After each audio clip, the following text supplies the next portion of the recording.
در دهه 14 جماعت دهات توگرک ناحیه واسه این زنی عادی دهاتی مرزیامو شریفووا برای این نبرخویش در موضوع اهمیت کتاب در تربیت و تندرستی نسل نفرست مقاله میخواند. شغل همروزه بیبی در خانه همین است. با چنین مسئولیت بیبی در تعلیم و تربیت نبرخو در اویلا سهمی مناسب گذاشته است. میرم خودم نام مکتب میرم اینجا کتاب کتاب میگیرم میرم میخونم نواسام میگم بریم بسپرین. روز جنگیشم گفتم کتابی نبیرین کتابی انا چی بیارین رمان بیارین پوست بیارین حکایه بیارین خیلی ما میخونیم طلبا نخونن ما میخونم ما زیرمی اینمی طلبای میبینیم یادم بسیار معلمم هستم نه پرده باروس که نه روس که میازیکه یا نه تاجیک میازیکه امیو میان موما تمور همرا پیروت کن ایش میاد پیروت کن خیلی میکنم میان میگه 5 گرفتیم میو کم تجربه 4 گرفتیم میان خرسان یا که ما هم معلمم بیکار نمیستم علاج میکنم که گلک کنون هم خفه نروانم. بیبی مرزیامو معلومات عالی ندارد. در مکتب تا صنف هفتم خوانده است. زنی باسواد است. زبان روسی را هم خوب میداند. هر روز کتاب مجله و روزنامه ها را دسترس نموده مطالعه مینماید. به کتاب او حیات خود را تصور کرده نمیتواند. تحفه ارزنده و قیمت برایش کتاب و روزنامه های دوری را میشمارد. اینمی قشلاق ما گازیت میآوردم.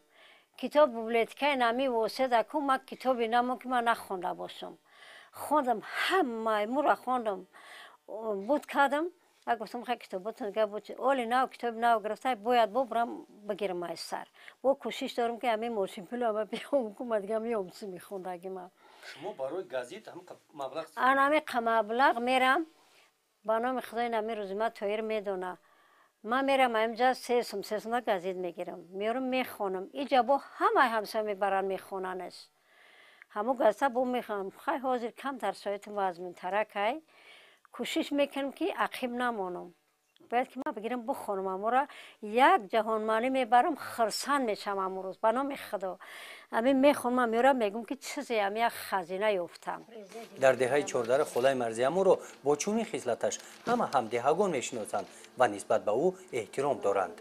مرکه میرم میشینم همون چیزی که هم گازیت من خوندم کو پیشم زن کنم عقل میکنم میگم که نمی خیلی کارش زنم خیلی واقعیه های اینا امام علی چیکو کردی سای محترم جنابی علی اینا خیلی در دنیا چی گپاش سای خیلیش کم تر سواد را گوش میکنه خیلی دیگه شمی غیبت بسیارتر اون گوش نمیکنه من شما گوش نکنم میگم من می دگونه خودم قطعی میخونم نقل میکنم من بچم خیلی اکنه میدونم چه خیلی که همه را بخونم که یک جهان خودم معنی میبرم خودم خرسان میشم دیگه شا نمیدونم خیلی راست دیگه پر دوست میدارم خوندن.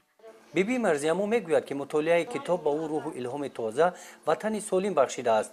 همین است که در سن 72 سالگی به استفاده عینک کتاب میخواند. در این سن و سال بیبی مرزیامو با آموزش زبان انگلیسی شروع نموده است. با کمک نبیره‌اش امید جان با زبان انگلیسی کتاب میخواند. گزارش خواجه نظریف خدای نظر ظهوروف از ناحیه واسه برای برنامه اطلاعات نوید.